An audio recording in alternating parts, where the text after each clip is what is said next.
Hey everyone, today I'd like to talk to you about what I had to give up when I moved to Thailand from America. In general, in America, we are taught to be independent and to make our own way. One of the things I had to learn was that in Thailand, instead of everybody being independent and moving on their own, doing things on their own, it's more a family infrastructure. Family helps out family, even uncles, aunts, cousins, they all pull together and help each other out. And as a foreigner, when you become part of that family, you are expected to help out also. Not always for every single want that they want, if not for every single want, but if they have needs or needs that are considered emergencies, sure, help out. One example I could give is I helped out my sister-in-law when she passed away. I helped out her husband and children by help paying for the funeral. So that's just one way of helping out. Two is being in a rush to get everything done. In Thailand, you're on Thai time. So something they tell you that might get done today might happen tomorrow or sometimes even maybe next week. They're not pressured to get things done very quickly and fast here. Two, three would be the relationships here. Relationships are more traditional, as more like a traditional housewife. But your wife is here when she cooks and cleans for you. She's doing it because she wants to, not because she has to. Um,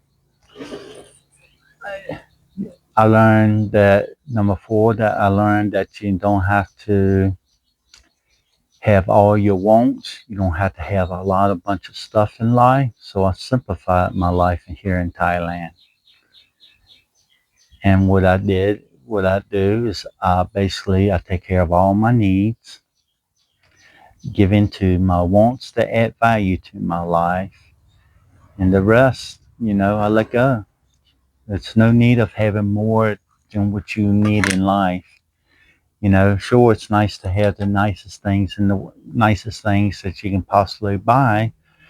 But a lot of people back home in America will go into boundless debt where they can get out of it by buying a lot of things that they want instead of just providing for what they need. The other thing with relationships here, if you work on yourself and you take your time to find the right partner, find someone who aligns with your values, your principles, and your boundaries, and you take things slowly, and each and every single day y'all wake up and work together to create a better life, then you won't have any problems. I've been married here for 12 years now, and myself and my wife, we don't even argue. We never had a reason to argue. Why? Because a lot of our boundaries and principles align. Sometimes there's little frustration through miscommunication, but usually we work that out and never turns into what I consider anger. Um, how I met my wife here, Chachada, is not too long after I moved to Thailand. I wound up having a stroke. She was my housekeeper, and she helped take care of me and help me recover without no extra expectations in return other than, her normal salary. And when I tried to give her more, she refused. And as I was healing and growing, I got to spend more time with her and saw how she treated other people, animals, pets, family, friends, and just people she met in general. And eventually I fell in love with her, and we got married. And I'll be the first to admit she's not the most prettiest girl in Thailand, but at the same time, she has a very beautiful heart, and not too many women can match that, no matter where they live in the world. So that's why I married him. And we're still happy today. Back home in America, you rush to find a relationship. Sometimes you ignore the red flags because you're desperate or you're just trying to settle. It just don't make no sense compared to the way the culture is moving now in America. It's more of a hookup culture and people getting divorced for just about any reason. In Thailand, you got to have a good reason to get divorced. And yes, a divorce can be contested here, but it's easier if both of you agree. If you both don't agree, it goes to court, and that can create problems. But in general, it's not like back home in America, losing half of everything you own, stuff like that. What was yours before the marriage is still yours after the marriage. Um, and you just have to be safe. If you want to feel safer, you can get a prenup. And I'm sitting under a tree, and right now, and these little ants are falling on me. They're not too bothersome, and when they bite, it's not too bad, so I won't worry about it. So if you see me scratching, that's because of the little ants. But yeah, the other thing is the cost of living. I live, this house right here is where I live, and yes, I upkeep it, but it's basically a middle class 2 bedroom home. And yes, I painted the wall, and not too long ago, recently bought new flowers for it. But it's just maintaining. It's just basically maintaining what I have here. I don't go out and buy unnecessary things that I don't need. Um, it's as simple. Here in the village, it's very quiet. Most days I'm by myself, other than with my wife. As far as meeting people and talking to them on every single day basis, that doesn't happen. So you have to learn how to sometimes be alone. Where everything in America is so busy, interconnected, and pushing people, you know, pushing people to earn extra dollar. Here you can slow down, relax. Um, You don't have to buy. There's many delicious foods here that you can buy without having to, you know, break your wallet. It's very simple. Like in a video that uploaded yesterday, one of the soups that's about there was $30. That's $1. That's $1 for a meal. Where How many places in the world can you actually do that? Buy a meal for $1? It's hard to do. In the video before that, you saw me bought a salad. It was like about $1.80 for salad, and that was my meal for the day. You don't have to spend a lot of money to eat well in Thailand, and there's many varieties of delicious foods. And those foods come from different places in the world.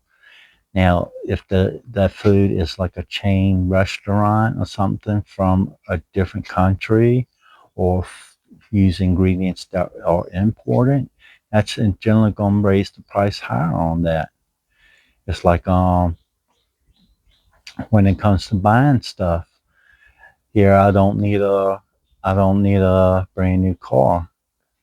Here I own a 1996 Mitsubishi Lancer, and it's enough to get me around in the village here in Topping Hen, Pritchett. But the village name is New Rye that I live in, and that's just part of Topping Hen City. And there's a fly flying around. That's one reason I kind of stay inside, to try to avoid the heat and different bugs and stuff like that. But there's little nuances. The internet here is not always reliable, even though most time it's very good. It's very good. We lose power time to time, not that often. Um, have a water filtration system here. And it's very simple. All it is a big tub that fills up with water, has a filter on it, and a pump that pumps it into our house. And it's not that expensive. And you think this little setup here with this like little elephant Buddha that's more from India instead of Thailand. I think it was like about like 20 some bucks, and it's roughly 2 feet tall and maybe 14, 16 inches wide. So it's little simple things like that. The cost of living is cheap here. Electricity is probably the most expensive, but it's still cheaper than back home. My water bill is roughly, I say, 25, about 25 USD a month. And I use the water as much as I want constantly, and it bill doesn't really change that much. And their service here is about the internet, phone, and TV. Two phones. That's is roughly about $20 a month. So utilities, I don't have to pay rent because my wife owned this home before we got married. So a place like this would cost you probably, since we upkeep it, it's roughly probably about 15, 20,000 baht a month. If you buy one in more of a, you know, 15, 20,000 baht in the city. If you was to, like here, maybe about 8 to 10,000 baht if the house was run down, doesn't have air conditioning, the price will even drop lower. When I first rented a house here, I was renting it for 5,000 baht a month. That was a little less than 200 USD a month when I first moved here. Before that, I was living in a condo near the Night Bazaar in Chiang Mai, and I was paying 8,000 baht for that. So that was like 240 a month. And there's plenty of places you can buy rent for cheap. If the prices are higher in the cities that you're looking in, you can go just outside the cities, maybe into the villages or rural areas that are close to the city. For me, example, I live in New Rai, which is in Topping City, which is about 5 minutes away, about 5 minutes drive to the city, as I stated in another video. Um, for a bigger city like Pritchett, it's a little bit bigger. That's about 20 minutes away. Pentanola is a fairly good sized city. A lot of foreigners live there, and that's about an hour and a half, 2 hours away, just depending on traffic.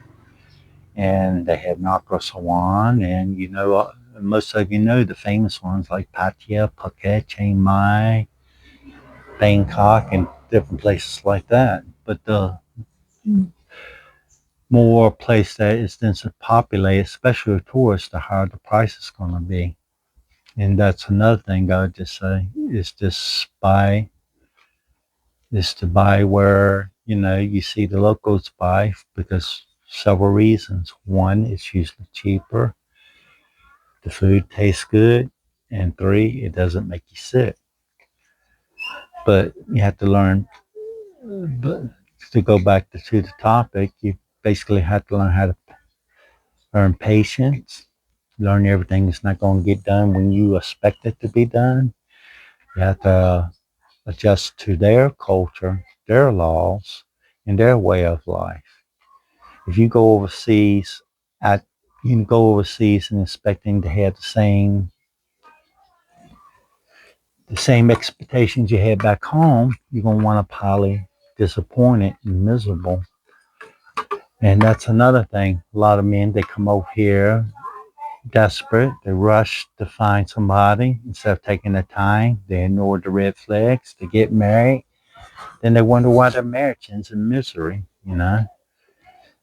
People are just some Russian things. You come to Thailand, if you come to live in Thailand or countries similar to Thailand, or even in Europeans or Puerto Rican countries, you go there to live to create a better life than what you had back home, you know.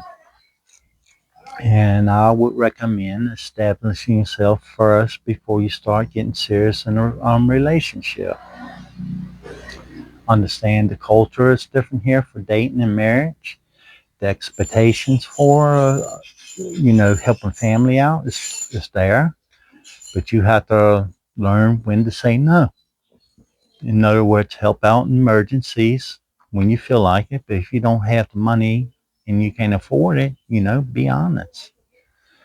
Most people here are honest and stuff. Like I mentioned, I helped my sister-in-law, Thai sister-in-law, when she passed away. I helped pay for a funeral.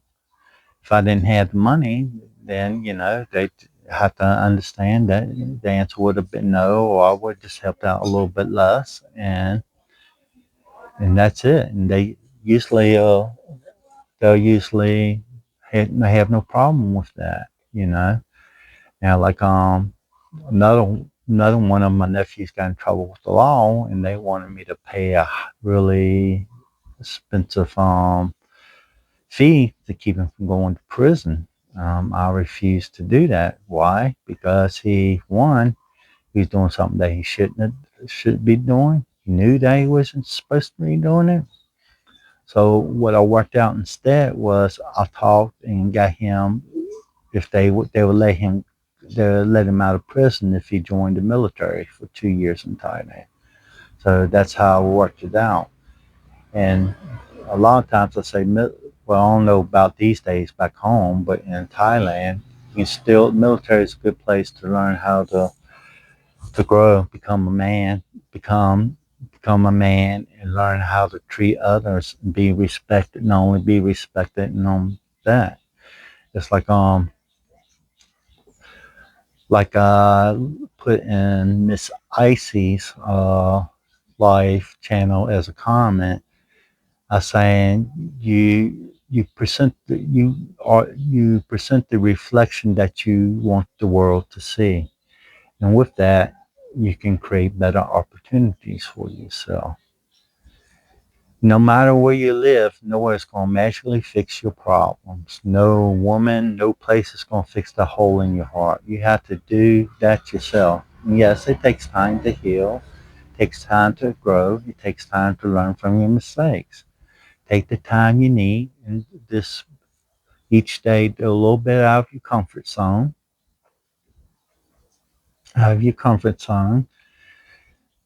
and push yourself a little bit farther each day.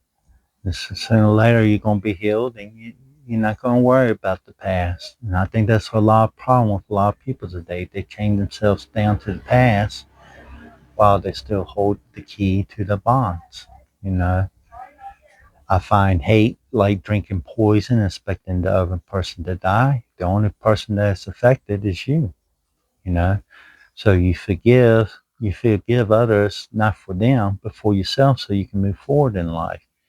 And the best revenge you can get against somebody like that is creating a better life without them, you know.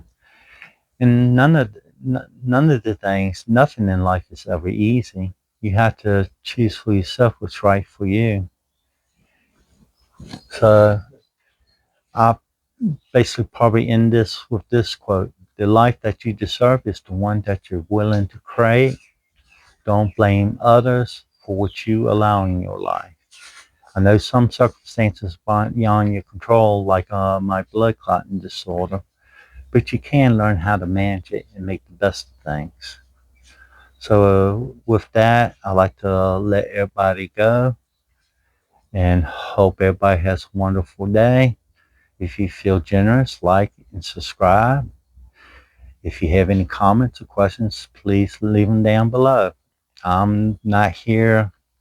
I'm not here to so much judge anybody here.